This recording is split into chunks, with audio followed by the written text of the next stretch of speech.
오늘은 마귀가 어떤 방식으로 또 어떻게 일하는지를 우리가 좀 배우려고 합니다. 그래야 마귀가 저와 여러분을 어떻게 공격하는지를 우리가 분별할 수 있고요. 그래야 이제 제대로 마귀와 싸워서 우리가 이길 수 있기 때문입니다. 자, 오늘 여기 이제 너희는 너희 아비 마귀에게서 났다라고 하면서 마귀의 자식 노릇하는 사람들이 이 세상에 많이 있다는 겁니다. 지금 너희라고 말하는 사람들이 누구냐면 예수님을 자꾸 대적하는 사람들이에요. 예수님이 하시는 일을 자꾸 방해하는 사람들, 이 사람들을 가리켜서 예수님은 마귀의 자식이다, 너희 아버지가 마귀다, 이렇게 표현을 하시는데, 여러분, 마귀는 지 혼자 일하기도 하고요, 마귀를 따르고 있는 수많은 졸개들도 있어요. 그들을 우리는 귀신이라고도 말합니다. 그런데 여기 보면 마귀는 또 세상의 수많은 사람들을 마귀의 자식으로 만들어서 그 사람들로 하여금 예수님도 공격하게 하고 예수님을 믿는 저와 여러분도 공격한다는 사실을 우리가 알아야 돼요. 마귀 편이 누군가, 마귀에게 속한 사람이 누군가, 이거를 우리가 잘 분별하게 되면 사람이 나를 힘들게 할 때도 그게 마귀가 뒤에서 역사하는 것인지 아니면 그 사람이 자기 본심으로 하는 것인지 우리가 조금은 이해가 돼요. 그럼 여러분, 사람과 사람의 문제가 생겼을 때 이것을 혈과 육에 대한 싸움으로 하면 이게 더 심각해질 수 있어요. 그런데 저와 여러분이 사람이 내게 힘들게 하고 나를 고통스럽게 하는 이런 상황이 와도 그 뒤에서 마귀가 그 사람을 통해서 일한다는 것이 깨달아지면 우리의 대상은 누구와 싸우는 거예요? 사람하고 싸우는 게 아니고 그 뒤에서 역사하고 있는 마귀와 싸우는 것이 되죠. 이게 진짜 싸움인 거예요. 사람과 싸우려고 하면 그거는 혈과 육에 대한 싸움이 돼서 인간관계가 엄청나게 힘들어지지만, 저 사람은 마귀의 종로로 타는 사람에 불과하구나. 그렇다면 내가 싸울 대상은 저 사람이 아니고 그 사람을 잡고 일하는, 그 뒤에서 일하는 마귀 새끼와 내가 싸워야 되는구나. 이게 깨달아지면 이거는 영적 싸움이 되죠. 그 영적 싸움을 우리가 잘 하기 위해서 이렇게 우리가 싸워야 할 대상이 무슨 일을 어떻게 하는지를 잘 분별해야 이 싸움을 할 수 있는데요. 자, 44절의 그 뒷부분에 보면 그는 처음부터 뭘 한 자라고 그랬어요? 살인한 자다 그랬어요. 살인한 자. 처음부터 살인했다는 이 말에서 우리가 느낄 수 있는 건 뭐냐면, 이게 아담의 아들 가인과 아벨이 있을 때 그 가인이 동생 아벨을 죽이잖아요. 이게 첫 번째 살인 사건이죠. 이 말씀이 이제 요한 1서 3장에 가면 가인이 이 악한 자에게 속해서 결국은 자기 동생을 죽였다는 말씀이 나와요. 이 말씀하고 지금 8장 44절하고 연결시켜 보면 마귀는 처음부터 가인을 통해서 동생을 죽인 놈이다 하는 걸 알 수 있어요. 가인이 동생을 죽였지만 가인으로 하여금 그 동생 아벨을 죽이게 만든 놈이 누구냐? 바로 마귀예요. 그때 여러분, 왜 가인이 동생을 죽였어요? 자기의 제사를 하나님이 안 받아주시고 동생의 제사를 받아주시니까 그게 시기가 난 거예요. 그러니까 여러분, 이 첫 번째 살인 사건은 예배와 관련이 있어요. 예배와 관련이 있어요. 예배를 엉터리로 하나님 받으실 수 없는 예배를 드려놓고 뻔뻔한 사람, 그 사람을 누가 사로잡았어요? 마귀가 사로잡고요, 예배를 못 드리게 방해할 뿐만 아니라 그 다음에는 어떻게 해요? 사람을 죽이게까지 만든단 말이죠. 여러분, 이게 지금 마귀들이 하는 일이에요. 이런 부분을 우리가 잘 분별해야 이런 면에서 우리가 뭐하고 어떻게 싸울 것인가가 분별이 되어진다 하는 거예요. 자, 그러면 금요일 저녁에 여러분이 예배 자리에 열심히 나오는 거 중요해요, 중요하지 않아요? 오늘 말씀만 봐도요, 가인이 결국 하나님이 받으실 수 없는 예배를 드려놓고도 잘못한 것을 깨닫지 못하고 오히려 더 큰 소리치고 뻔뻔하잖아요. 그러면 결국 마귀에게 사로잡히는 거예요. 그래서 예배 드리는 게 이렇게 중요한 거예요. 오늘 아까 차 운행을 제가 오늘 했는데 김금성 권사님 몸살이 나가지고 많이 힘든 상태인데도 오셨어요. 왜 오시는 거예요? 에? 집에 있으면 심심해서 오시나요? 하루 종일 혼자 있는 것도 참 지겨운 인생이에요. 그죠? 그나마 여러분, 내가 예배 드리러 갈 때가 있다는 거, 그래서 거기 가서 사람 얼굴도 보고 찬송도 하고 하나님 말씀도 듣고 1시간이고 2시간이고 바깥 바람도 쐬고 좀 그래서 이렇게 은혜도 받고 그러고 들어올 수 있다는 게 삶의 활력도 돼요. 그러나 더 중요한 것은 예배한다는 거지요. 예배한다는 거. 그 예배를 드리지 않으면 결국 마귀가 좋아요는 아이고 이건 잘됐다 내 밥이다 하면서 얼른 집어 삼키게 돼요. 우리 그런 사람 되면 안 돼요. 근데 마귀가 우리를 삼키면 그 다음에는 살인까지 저지르게 하니까 여러분, 마귀가 우리를 못할 일이 없게 만드는 거예요. 온갖 죄를 짓게 만드는 거예요. 여러분, 그래서 우리가 예배를 잘 드리는 거, 이게 바로 영적 싸움에서 승리하는 방법인 거예요. 마귀가 저와 여러분을 건드리지도 못하게 하고 꼼짝도 못하게 만들거든요. 예배하면 하나님이 저와 여러분을 그렇게 지켜주시는 거예요. 오늘 제가 구약 성경의 스바냐서를 읽으니까 거기에 무슨 말씀이 있었느냐면 하나님이 예루살렘을 이제 멸망했잖아요. 멸망한 예루살렘 70년 동안 포로 생활하고 돌아오면서 하나님이 뭐라고 하냐면 예루살렘을 이제 성곽이 없는 도시로 만들어주겠다는 말씀이에요. 여러분, 성으로 둘러싸여 있던 이 도시를 이제는 성이 필요 없는 도시로 만들어준다는 말을 우리가 잘 이해해야 돼요. 성이 필요 없는 도시, 어느 도시에 성곽이 필요 없는 도시일까요? 방어를 안 해도 되는 도시라는 거예요. 그건 평화가 있는 도시예요. 평화가 있는 도시. 원래 예루살렘이라고 하는 곳은 평화의 도시거든요. 거기 살렘이라고 하는 이 단어가 샬롬이에요. 샬롬. 그러면 샬롬은 평화잖아요. 이 예루살렘은 그래서 평화의 도시인데요, 사실 역사적으로 보면 이 예루살렘만큼 전쟁을 많이 겪은 도시가 없어요. 그러다 보니까 평화를 더 갈구하는 거죠. 예? 전쟁을 가장 많이 겪다 보니까 평화를 정말 사모해요. 근데 그 이름이 평화의 도시예요.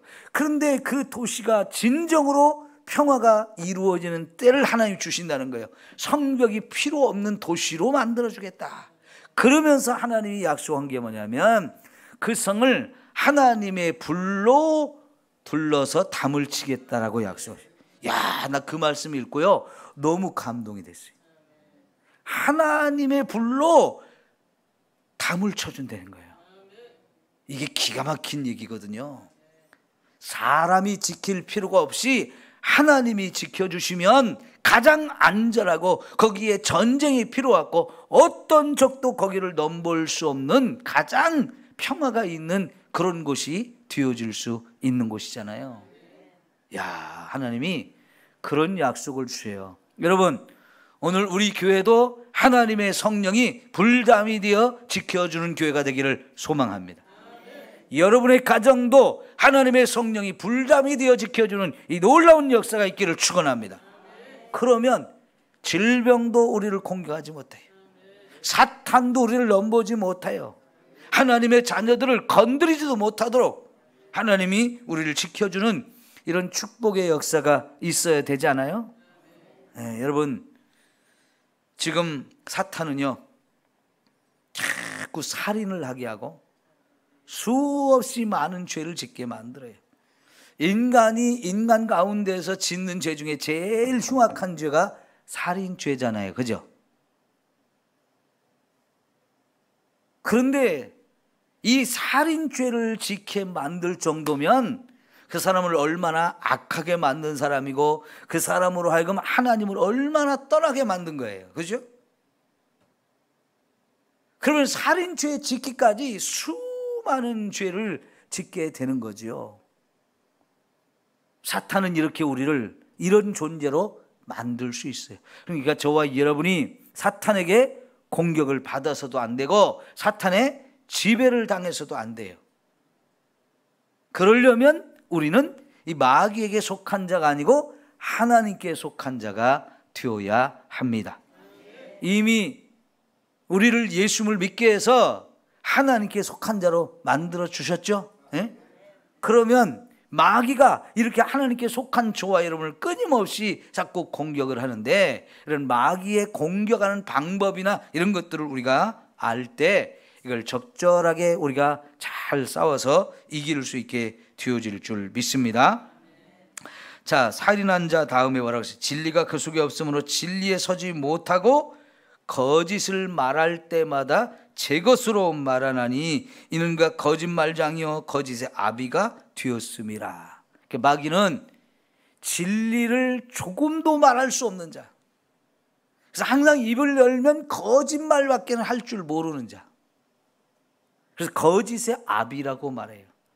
그래서 마귀에게 속한 자는 다 같이 함께 거짓말을 하는 자가 되어져요. 근데 우리나라 사람들은 거짓말하는 것을 심각한 죄로 생각하지 않는 경향이 있어요. 그런데 여러분, 10계명 중에 거짓 증언하지 말라는 말씀이 있죠. 그건 거짓말하지 말라는 얘기예요. 그래서 하나님께서는요, 우리가 사람과 사람이 사는 세상에서 우리가 짓지 말아야 될 죄 중에 하나가 거짓말하는 죄라는 거예요. 예수 믿는 저와 여러분들은 이제 거짓말이 큰 죄라는 것을 여러분 생각하면서 거짓말하는 이런 죄를 짓지 않도록 우리가 철저히 죄와 싸워야 합니다. 이 거짓말한다는 것은 여기 보니까 이게 마귀에게 속했기 때문에 거짓말한다는 거예요. 마귀에게 나는 안 속했습니다 하는 사람도 거짓말하면 결국은 마귀가 그를 집어 삼키게 돼 있어요. 그러니까 거짓말하는 자를 마귀가 너무너무 좋아해요. 너도 내 편이구나 이런단 말이에요. 우리가 거짓말하는 죄를 범하지 않아야 되는데 마귀는 진리라는 게 하나도 없어요. 입만 열면 그저 거짓말밖에 할 줄 모르는 존재가 이 마귀인데, 이 마귀가 거짓말 최초로 했던 것이 마태복음 창세기 3장이죠. 그 창세기 3장에서 아담과 하와에게 찾아와서 마귀는 처음부터 거짓말을 하게 되어지는데, 그게 마귀가 인간에게 참 자기의 모습을 숨기고 왔지만 결국 마귀의 속성이 이 거짓말하는 것을 딱 처음부터 드러냈어요.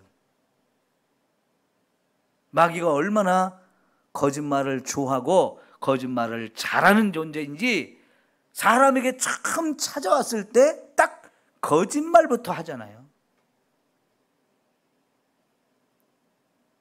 여러분, 이 거짓말을 한다는 건 뭐냐면 말로써 공격하는 거예요. 말로써. 사람의 말이 무서운 공격 무기가 됩니다. 예? 그러니까 여러분, 우리 거짓말에 속으면 엄청난 손해를 볼 수 있어요. 거짓말에 속으면 여러분, 우리가 망할 수도 있고요, 죽을 수도 있어요.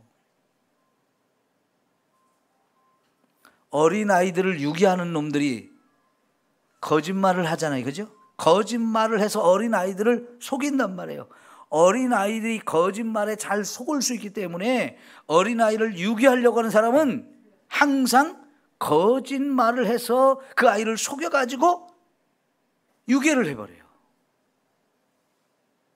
그러니까 여러분, 거짓말이라는 게 얼마나 무서운지 알겠죠? 여러분, 우리는 다 어른이 되고 똑똑하니까 거짓말에 안 속을까요? 여러분, 한두 번씩 보이스피싱 전화 받아본 적들이 있죠? 아들이나 딸 이름으로 전화가 오거나 문자가 와가지고 지금 아주 급한 일이 생겼다고 돈을 붙여달라고. 근데 목소리를 들어봤는데 아들 목소리 같아. 아들이 안 하는데도 아들 목소리가 들리는 거예요. 이게 거짓말의 위험성이에요. 그런데 거기에 우리가 속으면요, 대책이 없어요. 대책이. 한순간에 몇백만 원, 몇천만 원 사기당하는 거 순식간이에요. 그러죠? 근데 돈만 빼앗깁니까? 그 동안에 그 전화를 받고 나서 마음이 얼마나 뒤집어져 가지고 막 이 속에서 불안하고 걱정되고 염려되고 막 다리에 힘이 빠지고 난리가 나는 거거든요. 이게 뭐 때문에 그러는 거예요? 말 한마디에 그렇게 되는 거잖아요. 예? 말 한마디. 이게 이 말이라는 게 무서운 공격 무기가 돼가지고요. 예? 이런 말이 사람을 참 죽이는 거예요. 마귀는 이 말이라는 걸 정말 무기로 사용해서 수많은 사람을 미혹하거나 아니면 공격을 해서 넘어뜨리거나 이렇게 해요. 여러분, 신창원이라고 하는 무서운 연쇄 살인범이 있었죠. 그 사람 우리가 이 얘기를 많이 들어봤잖아요. 왜 그렇게 됐는지. 초등학교 때 너무 어려운 가정 형편이었는데 학교 가면서 미술 준비를 못 해갖고 갔는데 선생님이 미술 준비를 못 해온 이 아이를 부끄럽게 창피를 줬단 말이에요. 창피를. 그 말에 아이가 상처를 많이 받고 충격을 받으면서 선생님이 싫어지고 부모님이 싫어지고 어른들이 미워지고 그러면서 세상에 대한 미움, 세상에 대한 분노 이런 것들이 자라면서 결국은 사람을 죽이고 싶은 마음이 속에 막 가득 차가지고 결국은 사람들을 막 무차별적으로 연쇄적으로 살인을 하다가 결국은 감옥에 갔고 나중에는 어찌 됐어요? 사형을 당했잖아요. 사형은 안 당했나요? 어쨌든 탈옥까지 하고 막 난리 났었죠. 근데 그 사람 말 한마디가 그렇게 만들었어요. 인생을. 그때 초등학교 선생님이 그렇게 꾸중할 게 아니고 그 시절 다 가난한 사람들이 얼마나 많았어요. 저도 초등학교 때 학교 가는 게 재미가 있었는데 요 미술 때문에 상처가 있었어요. 미술을 제가 그림을 못 그렸거든요. 거기다가 제가 5번째 아들이다 보니까 형님들이 쓰다가 남은 몽당 색연필, 몽당 크리스마스, 이제 크레파스. 와, 그 옛날에는 그 크리스마스 크레파스 말도 잘 안 나오네. 크레파스 질도 안 좋아가지고요. 이렇게 종이로 이렇게 껍질을 이렇게 싼 것이 다 벗겨져 가지고 서로 부딪히니까 색들이 막 다 묻어가지고요. 빨간색인지 파란색인지 분갈이 안 될 정도로 막 이렇게 묻어가지고 이렇게 된 거 가지고 와서 색을 칠하면 색깔도 이쁘게 나오지 않거니와. 그림을 원래 그리는 재주가 없는데 그러니까 그 미술 시간 진짜 짜증나고 재미가 없었거든요. 하기 싫은 공부였거든요. 그 어쩌다 도화지를 사갖고 가야 되는데 도화지를 안 사갖고 하면 그날은 진짜 미술 수업이 너무너무 싫은 거죠. 그 시간 없었으면 좋겠고 안 왔으면 좋겠던 그런 시간이 드는데, 미술 준비물을 못 해간 이 학생한테 선생님이 막 무안을 주고 창피하게 만들고 막 심한 말을 하니까 이게 상처가 돼서 그 상처가 평생 그 사람의 인생을 삐뚤어지게 만들고 빗나가게 만들어서 이 심각한 이런 죄를 범하는 사람이 되게 했다는 걸 우리가 여러 번 들어봤을 거예요. 그게 뭡니까? 마귀가 사람의 인생을 파괴하는 방법 중에 하나가 말을 사용하는 거예요. 세상에는 남을 칭찬하고 격려하고 위로하고 사랑하고 용기를 북돋아주고 힘을 얻게 하는 그런 말도 있지만, 여러분 축복의 말도 많지만 세상에는 악한 말, 독한 말, 상처 주는 말, 무시하는 말, 남을 짓밟는 말, 마음을 파고 들어와가지고 그런 말들이 막 마음에 비수처럼 꽂혀가지고요 피를 철철 흘리게 만들어요. 말이 그렇게 만든단 말이에요. 사탄도 이게 돈 하나 안 들이고 기가 막힌 무기를 사용하는 거예요.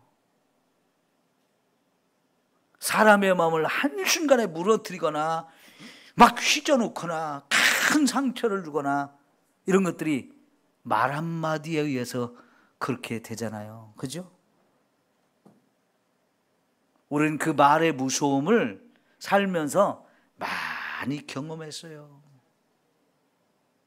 그러니까 욕이라는 건 우리가 해서는 안 된다고 그러잖아요. 그죠?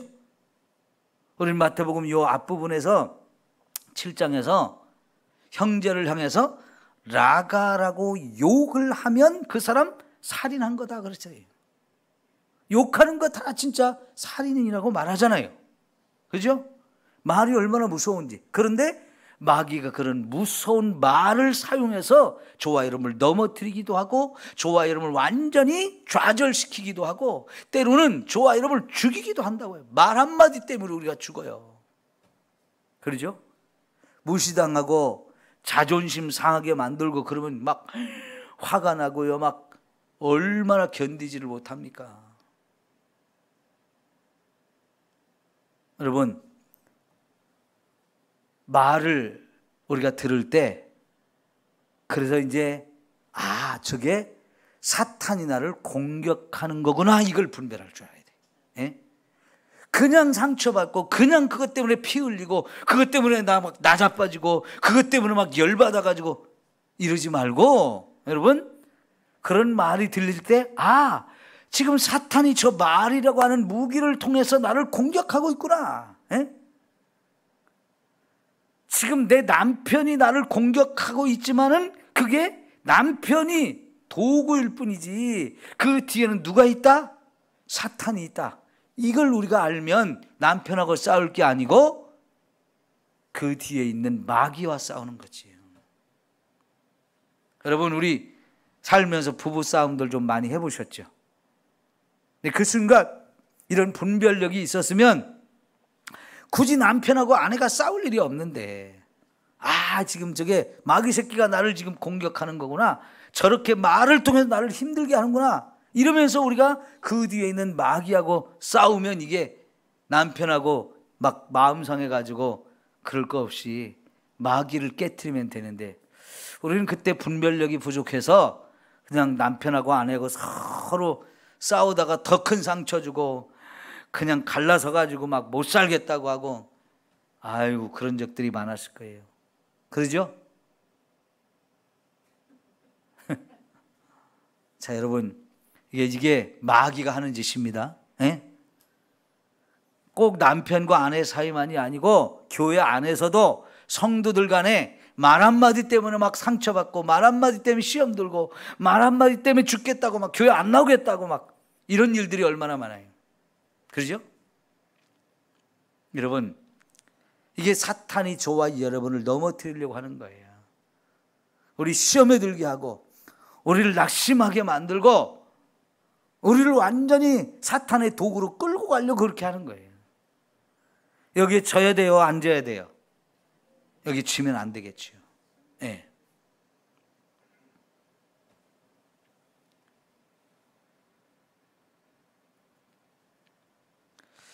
우리가 지난번에 고린도후서 4장 4절을 한번 찾아봤는데 오늘 한번 찾아봅시다. 고린도후서 4장 4절.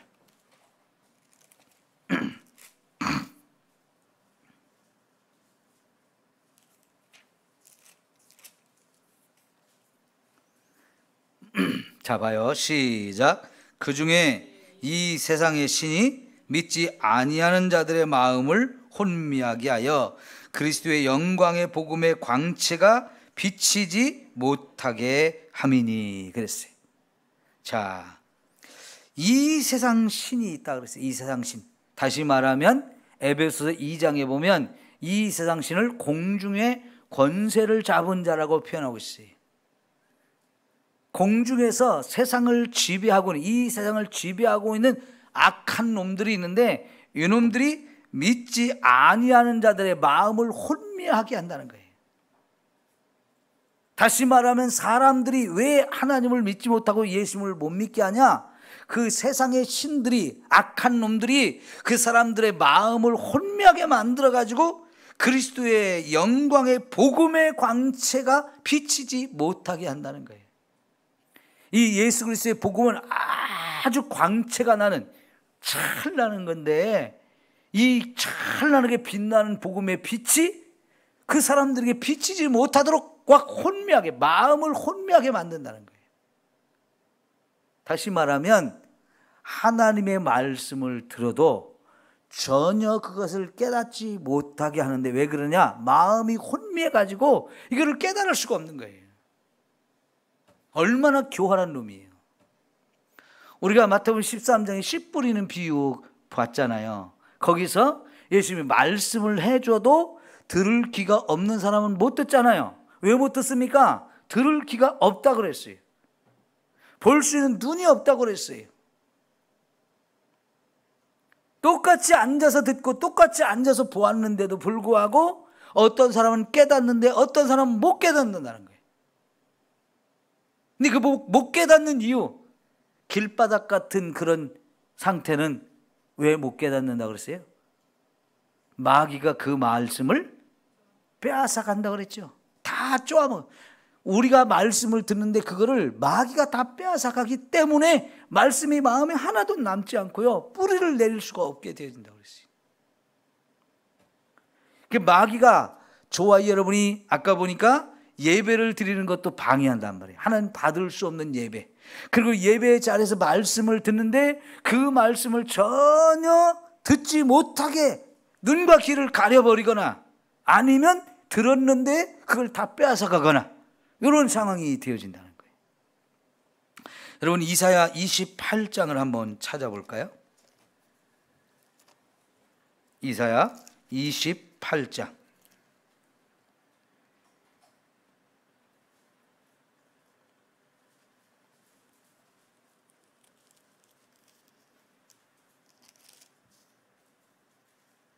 이사야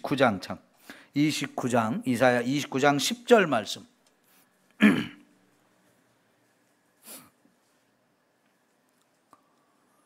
이거는 여러분이 꼭 확인하시라고 지금 제가 찾아드리는 거예요. 자, 같이 읽습니다. 시작. 대저 여호와께서 깊이 잠들게 하는 영을 너희에게 부어주사 너희의 눈을 감기셨으니 그가 선지자들과 너희의 지도자들인 선견자들을 덮으셨음이라. 그러므로 모든 계시가 너희에게는 봉한 책의 말처럼 되었으니 그것을 그를 아는 자에게 주며 이르기를 그대에게 청하노니 이를 읽으라 하면 그가 대답하기를 그것이 봉해졌으니 나는 못 읽겠노라 할 것이요 또 그 책을 글 모르는 자에게 주며 이르기를 그대에게 청하노니 이를 읽으라 하면 그가 대답하기를 나는 그를 모른다 할 것이니라. 주께서 이르시되 이 백성이 입으로는 나를 가까이 하며 입술로는 나를 공경하나 그들의 마음은 내게서 멀리 떠나나니 그들이 나를 경외함은 사람의 계명으로 가르침을 받았을 뿐이라. 자, 여기 이 10절에 보니까 여호와께서 잠들게 하는 영을 사람들에게 부어주신다. 즉 하나님이 직접 잠들게 하는 영을 부어준다는 얘기가 아니고요, 이 잠들게 하는 영은 마귀거든요. 귀신들이 사람 속에 들어가서 잠들게 하도록 하나님이 허락하신 거예요. 근데 누구에게 그걸 허락했느냐? 선지자들과 선견자들에게 그렇게 했다는 거예요. 여러분, 선지자, 선견자는 뭐 하는 사람들이에요? 하나님으로부터 계시를 받아가지고 선포하는 사람들이거든요. 근데 하나님이 그 계시를 줄 때 이 사람이 깨닫지 못하면 선포할 수가 없어요. 하나님이 말씀을 주시면서 그 말씀을 깨닫게 하기 때문에 이제 하나님의 마음을 가지고 와서 그 말씀을 선포해요. 그런데 지금 여기 선지자, 선견자 똑같은 말인데 이 사람들에게 마귀가 들어가서 그 잠들게 하는 영을 부어버리니까 여러분, 하나님 말씀을 보면서도 깨닫지 못하는 거예요. 그래서 하나님 말씀 가지고 와서 읽어보라 그러면은 이거 뭔 뜻인지 모르겠다 한다는 얘기예요.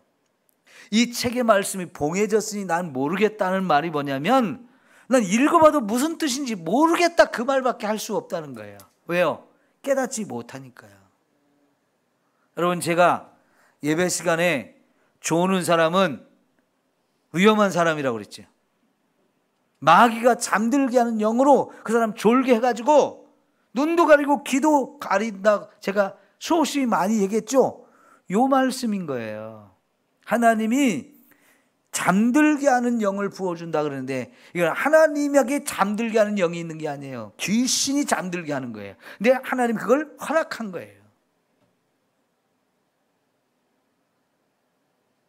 그러니까 피곤해가지고 혹은 아파서 예배 시간에 와서 조는 거는 충분히 우리가 이해할 수 있어요. 그런데 예배 시간마다 조는 사람은 그럼 문제 있죠? 무슨 문제예요? 이 말씀을 갖다 대면 내가 이렇게 마귀가 나를 잠들게 하는구나, 예배 시간마다. 이거 깨닫고 마귀와 싸워서 물리치고 회개해야 될 거거든요. 근데 이런 걸 모르니까 예배 시간에 조는 문제가 목사님이 설교 재미없게 해서 그런다는 거예요.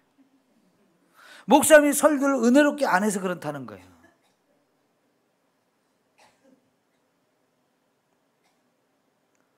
여러분, 재미있는 거 찾으려면 TV 보시면 돼.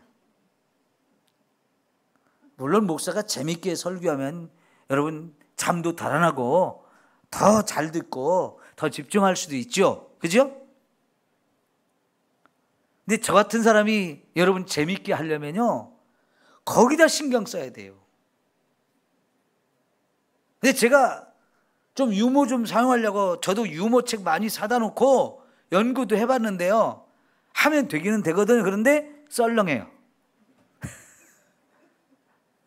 그런데 자꾸 하면, 썰렁해도 자꾸 하면 좀 되기는 되더라고요. 그런데 거기다 제 에너지를 낭비할 필요는 없잖아요. 그냥 유머일 뿐이에요. 그냥 잠깐 웃고 갈 뿐이에요. 근데 우리는 하나님 말씀을 들어야 되거든요. 근데 조는 사람은요 설교 시작한 지 얼마 안 돼서 벌써 졸아. 제가 재미없게 해서 조는 게 아니에요.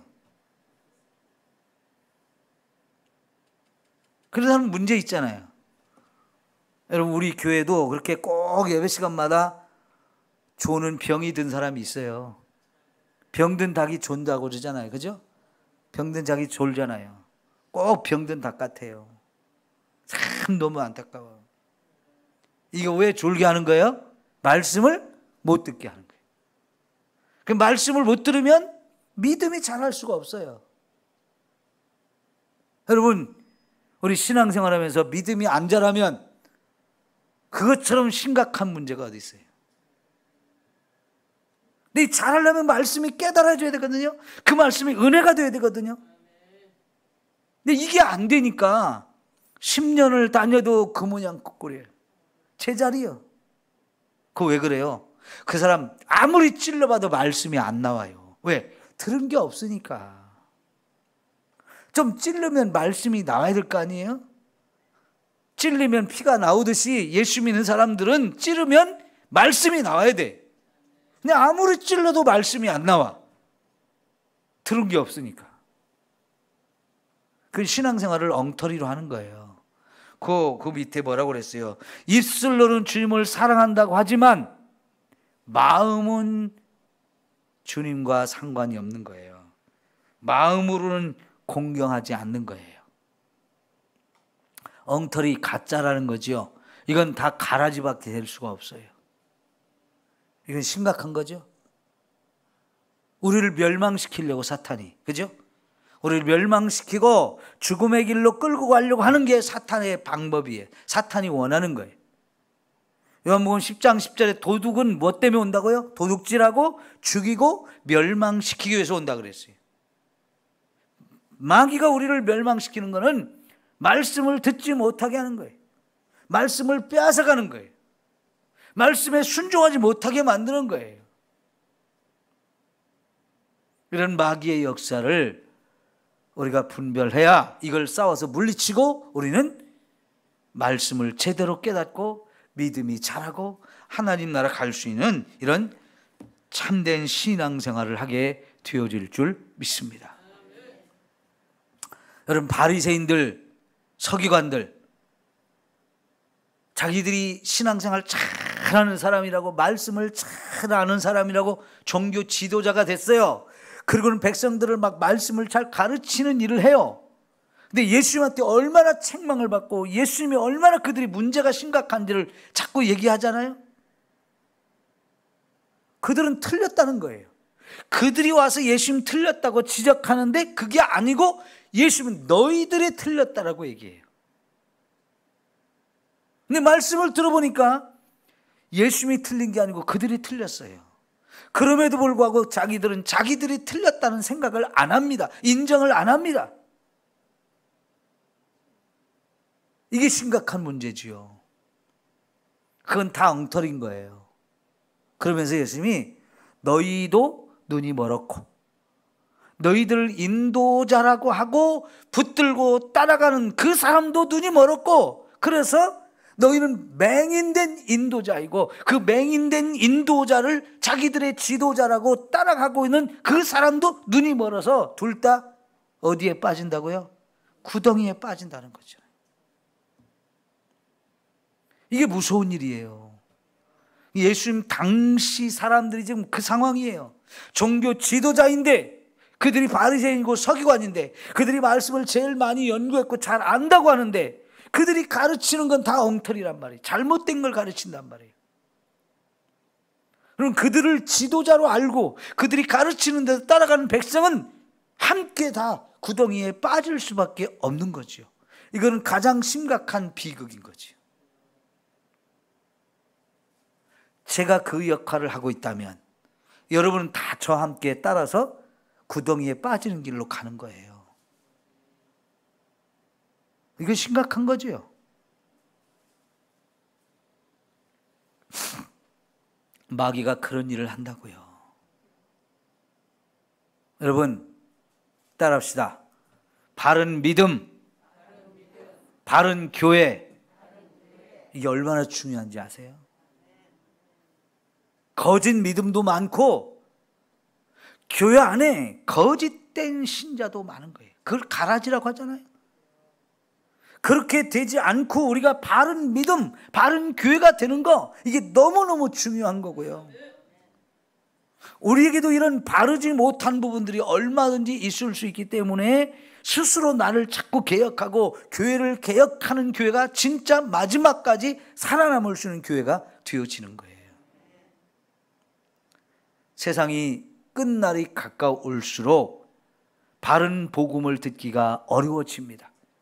그래서 바른 신앙생활을 하기가 어려워지고요, 건강하고 바른 교회 되기가 어려운 거예요. 그래서 우리는 정말로 이런 마귀의 전략에 우리가 자꾸 속으면 안 돼요. 여러분, 한때 목사님들이 제일 목소리를 높여서 많이 외친 것이 복 받으라는 거였어요. 그죠? 그리고 그런 얘기 들을 때 성도들이 너무너무 좋아했어요. 근데 말씀으로 보니까 그거는 기복주의로 변질되는 거예요. 복음을 변질시키는 거예요. 우리도 모르게, 나도 모르는 사이에 성경에 분명히 복을 주신다는 얘기도 분명히 많이 있어요. 예수 믿으면서 복 받는 부분이 많이 있어요. 근데 너무 그걸 강조하다 보면 결국은 내가 예수를 믿는 목적이 마치 복 받기 위해서 예수를 믿는 것처럼 변질이 되기 때문에 그거는 심각한 문제가 있다, 자꾸 이렇게 우리의 문제점을 깨닫게 됐거든요. 그래서 제가 여러분에게 복 받는 이야기도 하면서 그 부분을 지나치게 강조하지 않고, 그 부분보다는 예수 그리스도가 우리의 구주가 돼서 그 예수님을 통해서 우리가 구원받고 그 예수님의 말씀을 따라서 바른 신앙생활하는 걸 자꾸 강조하게 되어지는 거예요. 왜냐하면 사실 예수 믿고 구원받읍시다, 그리고 바르게 신앙생활합시다, 어떻게 보면 재미가 없어요. 근데 복 받는 얘기는요, 너무너무 원하는 거예요. 근데 그거를 자꾸 우리도 나도 모르게 복 받는 얘기하면 자꾸 좋아하고, 그러니까 막 점점 그 얘기 더 많이 하고, 그러다가 우리도 모르게 이만큼 변질돼서 곁길로 갔던 거예요. 그거 우리가 지금 바로 잡아서 말씀으로 돌아와서 구원의 진리, 그리고 바른 신앙생활하는 거, 여기에 자꾸 초점을 맞추는 거거든요. 근데 예전에 그 복 받는 말씀에 너무 마음을 빼앗겼던 사람들은 제가 하는 설교가 재미없어질 거예요. 듣기 싫은 얘기가 되어줄 수도 있어요. 그러나 여러분, 그거 복 받는 얘기 아무리 많이 해서 복을 많이 받으면 뭐 할 거예요? 그건 세상적인 걸로 끝나잖아요. 그거 아무리 받아도 천국 못 가면 꽝이잖아요. 이 세상에서 잘 먹고 잘 사는 것보다 천국에 가서 영원히 하나님의 복을 누리는 게 좋은 거지. 그죠? 그러기 위해서는 우리가 바른 신앙생활을 해야 되잖아요. 사탄은요, 교묘하게 저와 여러분을 자꾸 다른 길로 빠지게 만들어요. 가던 길로부터 벗어나서 잘못된 길로 자꾸 가게 만든단 말이에요. 그래서 우리가 이게 문제구나, 이것이 문제구나 하는 것을 자꾸 깨닫고 스스로 개혁하면서 복음으로 다시 들어오고 말씀 위에 내가 바로 서는 이런 신앙생활하는 게 너무너무 중요한 거예요.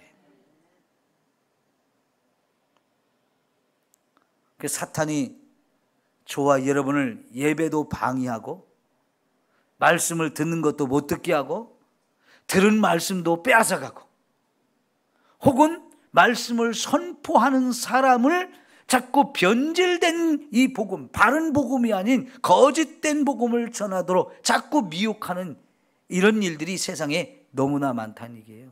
이런 것을 우리가 분별하고 오직 하나님 말씀만, 이 말씀만 진리다 하면서 말씀 위에 저와 여러분이 굳건히 서야 할 줄 믿습니다. 여러분, 사탄에 대한 여러 호칭들이 많아요. 지금까지 거짓말하는 자, 살인하는 자, 또 우리의 예배를 방해하고 말씀을 빼앗아가고 하는 이런 부분 얘기했지만, 우리를 공격하는 자, 또 우리를 참소하는 자, 우리를 파괴시키려고 하는 자, 멸망시키려고 하는 자, 대적하는 자, 막 이런 이야기들이 상당히 많잖아요. 그죠? 이 사탄의 호칭, 사탄의 칭호를 우리가 잘 생각해 보면, 아, 이런 놈들이 하는 짓이 뭔지를 우리가 분명히 거기서 알 수 있어요. 거짓말하고 살인을 하게 하고, 우리를 자꾸 공격을 하고, 때로는 미혹을 하고, 우리의 삶을 파괴시키고, 우리 있는 걸 빼앗아가고, 이런 일들이 세상에 너무나 많아요. 그리고 아까 처음 말씀드린 것처럼 사탄도 우리를 공격하고, 그의 졸개인 귀신들도 우리를 공격하고, 때로는 사탄이 세상에 있는 사람 누구든지 다 사용할 수 있어요. 세상의 임금들을 사용할 수도 있고요, 힘 있는 자를 사용할 수도 있고, 때로는 그 원수가 내 집안 사람일 수 있다고 하신 것처럼 가장 나에 가까운 사람이, 나를 사랑해야 될 사람이 때로는 나의 원수가 되어져요. 믿음 때문에. 믿음이 아니었으면 원수가 될 수가 없는데요, 이 믿음 때문에 원수 되는 일이, 그게 왜 그러냐? 마귀가 사랑하는 나의 가족을 통해서 나를 공격하는 거예요. 그러니까 이런 부분들을 우리가 잘 분별해 가지고, 저와 여러분이 이런 마귀와의 싸움, 영적 싸움을 잘 해가지고 우리 승리합시다. 혈과 육에 대한 싸움으로 하지 말아야 돼요. 사람과 사람 맞서 싸우지 말고, 저 뒤에서 악한 놈들이, 저 마귀 새끼들이 지금 일하고 있구나 하는 것을 우리가 분별해야 돼요. 여러분, 예수님이 베드로에게 사탄아 물러가라 이런 말씀하셨죠. 그 순간은 마귀가 베드로를 통해서 지금 예수님의 길을 막고 있는 거예요. 예수님이 가셔야 될 길이에요. 가장 중요한 길, 십자가 죽어야 되는 길에 왜 죽느냐고 안 된다고 막아서잖아요. 그러니까 예수님이 사탄아 물러라 그러는데 베드로가 미워서 하는 얘기가 아니에요. 베드로를 통해서 역사하고 있는 마귀 새끼를 지금 말하는 거예요. 근데 나중에는 베드로가 안 되니까 가룟 유다를 통해서 예수님 팔아먹죠. 가룟 유다의 마음에 마귀가 예수님을 팔려는 생각을 집어넣었다고 그랬죠. 그런 악한 생각이 우리 속에 들어오면 그 생각이 나를 지배하게 되고요, 그 순간 예수님을 팔아먹는 짓도 한단 말이죠. 그러니까 우리는 예수님이 그걸 잘 분별하셨기 때문에 가룟 유다에게는 자신이 잘못하고 있는 걸 자꾸 깨달을 수 있는 사인을 주면서 여러 번 돌이킬 수 있는 기회를 주는데, 가룟 유다는 결국 그걸 깨닫지 못하고 끝까지 마귀의 종노릇 하다가 예수님 팔아먹고 자기도 자살해서 죽었어요. 우리가 정말 이런 악한 영들의 싸움을 잘 분별해야 됩니다. 너의 대적 마귀가 우는 사자같이 두루다니며 삼킬 자를 찾고 있다고 하시면서 우리는 그 마귀에게 어떻게 하라고 그랬어요? 대적하라고 그랬어요. 대적하면 마귀는 어떻게 된다고요? 무서워하면서 피한다는 거예요. 좋아하는 무서워해요. 왜? 나에게 있는 예수님이 있으니까. 그 예수님 때문에 우리를 무서워한다는 거예요.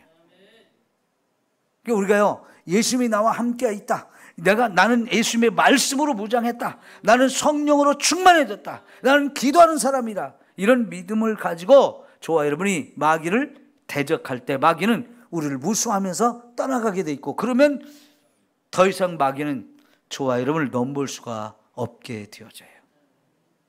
이런 은혜를 하나님이 저와 여러분이 주실 테니까요, 자꾸 대적해서 이깁시다. 그래야 우리가 승리할 수 있어요. 자, 오늘 기도합니다.